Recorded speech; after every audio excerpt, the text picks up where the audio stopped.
Good afternoon, everybody. We will begin promptly at 3 o'clock. This is a sound check to make sure that you can hear and see everything on this video properly. If you can, please give us a thumbs up so we'll know that everything's in working order.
Good afternoon.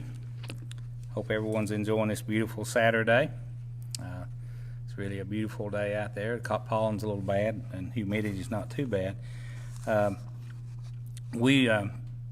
course, 6 o'clock last night, the governor's orders had taken effect, and I've been out and about since last night. Been up to the park this morning and went back up just a little while ago, and over at the bottom entrance too. Things are going pretty smooth out there. We've been averaging about 90 cars, 85, 90 cars. There's not a lot of traffic, nothing backed up. They do have 3 game and fish enforcement officers, game wardens on duty out there, and they brought in some help from other parts, to help. But today, compared to last week, there is no comparison.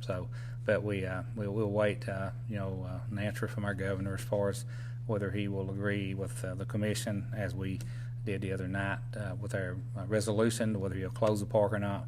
We'll have that answer next week. But things out there right now, and even at the bottom, we did post some signs there day before yesterday at the bottom, because a lot of people that had called about that, parking in their yards and all. And this came from over there just a minute ago, and there's no one parked except in the parking area there in the park. So maybe the signs are working, hopefully. But appreciate everyone, working with us on this and working with the governor, because, there is minimal traffic here in Trenton or in Dade County. But all in all, those people seem like they are going and, maybe buying groceries or whatever. But, we have had, and I will report this, Joel McCormick, we keep in contact real often, and he informed me, that we have had 3 arrests that people have been taken to jail for this, for actually violating this. And of course, they not only violated this order from the governor, but I think he said a couple of them were DUIs, and one of them was actually contributing to the delinquency of a minor because of alcohol. So, but they were, and he just wants me to stress, from him that how serious this is. I mean, they're not, this is not just I want you to do this, or I'd like for you to do this. It's a law, and so you need to listen and understand that this is serious, and so just try to follow instructions and still, but have a good time. Try to go. There's a lot of things you can do and enjoy yourself, especially on a beautiful day today. I mean, over in the park over there, over in the Canyon Estates, you had mom and dads out in the yard, out there with their children, and they were enjoying. They were walking, and so. There's just so much positive that you can make out of a bad situation. So try to do that, all through this whole thing. I mentioned Joel. Let's see here. And also, I know a lot of you have heard, about the Tybee Island incident over there, where the beaches, the governing authority over there actually agreed to close Tybee Island, and for those of you who don't know where Tybee Island's at, that's over at Savannah, right outside of Savannah. And I've been on the phone with a couple, well, actually one last night, one this morning, a couple of commissioners that I've known for a few years over there, and they're really upset that within just a few hours, Governor Kemp did come back and he did an executive order there and opened those beaches back up, and did get a couple of shots there a while ago sent to me that.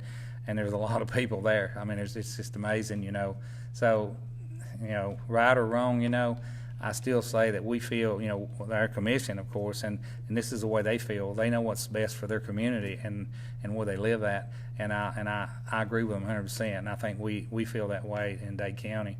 It's awful to tell somebody, don't come here and sound bad about it. But we're living in different times and in trying times right now, as all of you know. And this is serious stuff. And we just need to kind of take care of ourselves, and take care of our own.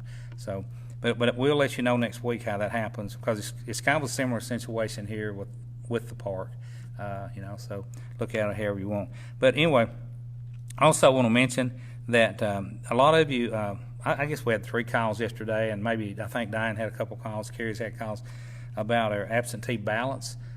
These are not ballots that you're receiving; these are actually forms that you mail in to receive an absentee ballot.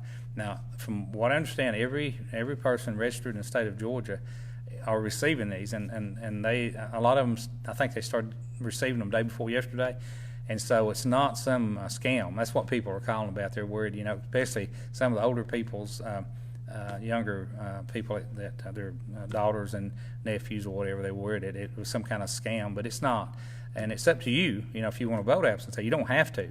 But that gives you the option, because from what I understand, Evan and I was talking just a minute ago, from what I understand, there's going to be a primary, election, and that'll be your choice. That gives you an out. If you don't want to come in this building and vote during early voting, which starts the 29th, isn't that what you said, Evan? I think that's what it is. Anyway, 27th. It starts April the 27th. So we got several weeks there that you can come in as you want to and vote. Or you can. This gives everyone the right to vote absentee, so it's a good thing, But it's not a scam. And if you got any questions about that, you can call her at our office, or Carrie. She'll answer any questions that you want. Let me see if there's anything really pushing till I go into my report here on this. I'll go ahead and give you our updated numbers. This comes in a little bit after 12 every day and at 7 o'clock at night. Right now, Georgia has 6,160 confirmed cases. That's up from 5,831 yesterday. That's 6,160 confirmed cases. That's up about 329 in 24 hours. Dade, we still have 1, and we've had some calls about that too. The lady did pass away, but doesn't matter. This is not a new case. This will stay on forever to show that we do have that 1 confirmed, and as we go on, we'll update you on any more. But this one is not a new case that I'm reporting on. They have 3 in Walker, 6 in Catoosa, 3 in Chattooga, 16 in Whitfield, 79 in Floyd, 21 in Gordon, 160 in Bartow, 245 is actually in unknown counties. Now, that's a good question. What is unknown counties? Well, that's people that have actually tested positive. It may have went to private testing facilities, and it has not gotten back and reported back into our health department or the Georgia State Health Department. We got 201 deaths total, and that's up from 184 yesterday in the 24-hour period. In Tennessee, they've got 3,067 confirmed cases. That's up from 2,845 yesterday. So they keep going up. 68 in Hamilton, 14 in Marion, 11 in Grundy County, 3 in Sequatchie, 2 in Meigs, 21 in Bradley, and total over Tennessee, they've had 37 deaths. In Alabama, it's another neighbor of ours. We have 1,556 confirmed cases. That's up from 1,336 as of yesterday at this time. We have 12 in Jackson, 10 in DeKalb, and total state deaths is 26 in the state of Alabama. So the numbers keep increasing. That's to be expected. We don't read these numbers to scare you or anything. It's just for information, because eventually this is going to peak, and we'll start back over that curve and going back down, and hopefully that'll be real soon. We have a couple people here that's going to talk to you. Our next person, Evan, is going to come up just for a minute and talk to you, Evan Stone. He has some really good information here about, I spoke about the voting. Listen to what he's got to say, and he's got an event coming up, or he's going to actually televise an event that you really need to watch, and he'll tell you how to do that. I think it's going to happen Monday, but he'll give you all the details. So, Evan Stone, you want to come up, please? Thank you, Commissioner. Earlier today, we received media advisory for the Secretary of State's office, Brad Rosenberger. They're going to be holding a news conference coming up this Monday morning at 10 a.m. It would be April the 6th. The news conference is going to be dealing with the multiple avenues of voter access availability in the state of Georgia during the presidential preference primary and the general primary. It's going to be held on May the 19th. Also discussed will be the steps taken to ensure voter safety during the unprecedented public health state of emergency. Now, we're going to air that both on News Radio 101.3, 106.1, and 1420 AM. And, of course, you can listen to it on your phone at WKWN through the TuneIn app that you can download there on your phone, so you can listen to it there. We'll also be airing it live on KWN TV, which is available here locally on Tennessee Valley Net, on Channel 7, on TVN if you have that. If you don't, Roku, Apple TV, the Roku and Fire Stick, and all of those different streaming services through ITV Chattanooga. So that's going to be Monday morning at 10 a.m. He's going to have that news conference. He'll be in Atlanta, and he's going to be talking about the election process that will be coming up. As the executive alluded to just a little while ago, the advanced voting will start. It will resume for the presidential preference primary that was delayed and stopped. It was moved to the 19th. That will resume, and also there will be 3 weeks of advanced voting for our local state primary that will get underway on April the 27th from 8 until 5, and that's going to be here in this very room as far as the advanced voting. So advanced voting is just around the corner. I will tell you, if you are not a registered voter in the state of Georgia, you have until April the 20th to get registered, and you can do that by, you must be registered by April the 20th. You can go to the Secretary of State's website, and they'll be able to show you how to get registered. You can register online.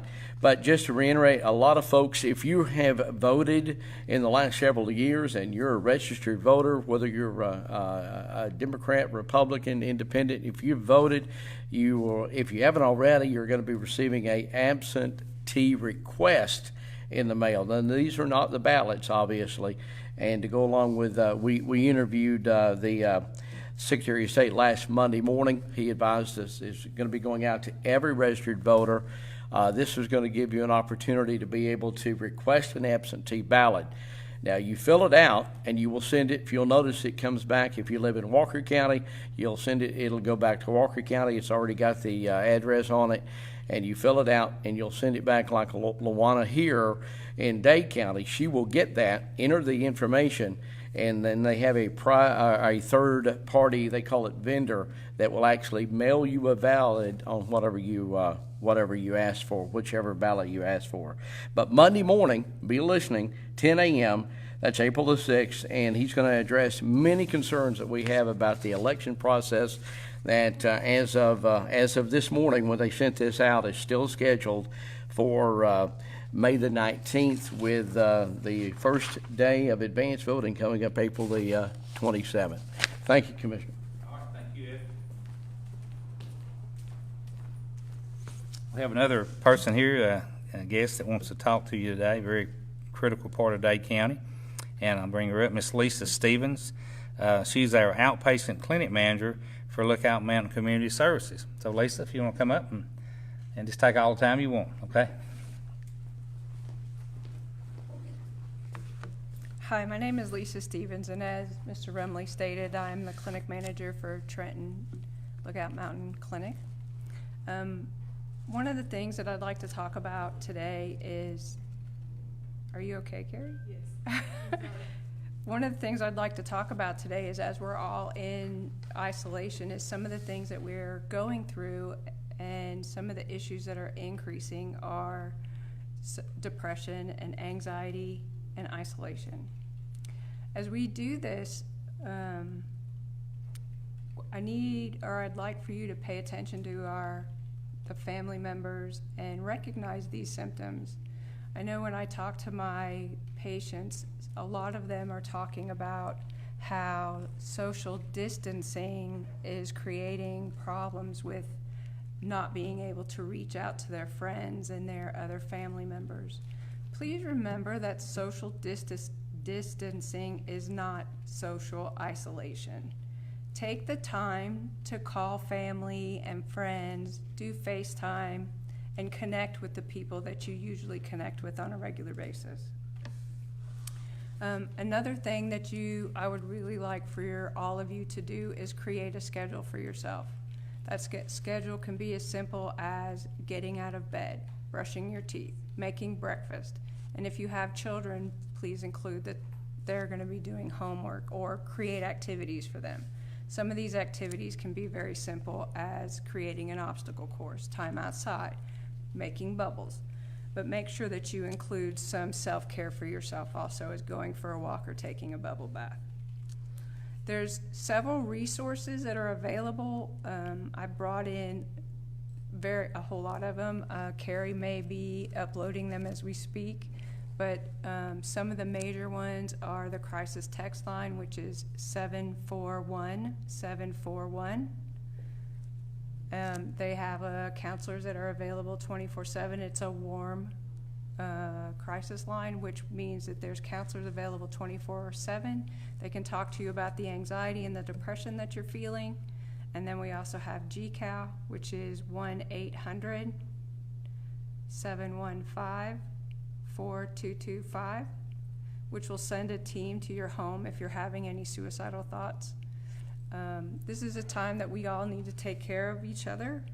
And also, my phone numbers, should anybody need or have a crisis, and it's during the week, Monday through Friday, our offices are open from 8 to 5. There's usually somebody there.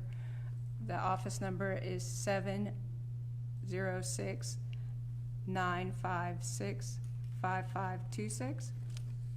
And our office is open. We are doing telemed. We also do walk-in crisis and intakes. We are taking all major insurance, Medicaid, and Medicare. That includes your Peach Care, which is WellCare, AmeriGroup, CareSource, Peach State. It's really important that we take care of each other at this time. Get outside, get your fresh air, go for a walk, walk the dog, go for a bike ride, play with your kids, but make sure you take time for yourself. and reach out if you need help.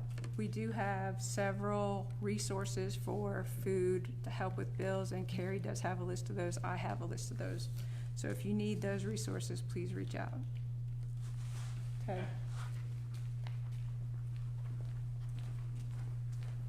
Thank you. Very good report. Just have a couple more things to mention. We do have some people have called today about the burning and all, and we do outside burning, and that is a controlled burn, the big one on Lookout, and it looks like it's between West Brow and the New Salem area. But the forestry did advise me that is a controlled burn. We do have one that they were dispatched on just about less than an hour ago down at up under the bluff there at Bird's Chapel, off of Sand Mountain there. And I haven't heard anything back from them yet. I don't know really, but they're looking into it. That's not a controlled burn, but they'll get that under control pretty quick. Just want to tell everybody be safe and just try to stay home, close to home. If you need us, just call us, 667-8999, 423 is our number. If there's any questions, Carrie, you got anything? Anyone's just came in? Okay. We're going to start doing this every time we talk, so remember when I come on with Alex or anyone that's here with us, or even not, if you got questions that you want to send to Carrie while we're talking, at the end of the program here, I'll answer anything possibly that I can, and if not, I'll find the answer and get back with you, though. But just stay safe, and we'll see you tomorrow at 3 o'clock and give you an update. And we just appreciate everyone working with us so much. And Dade County is a great place to live, I guarantee you. Thank you.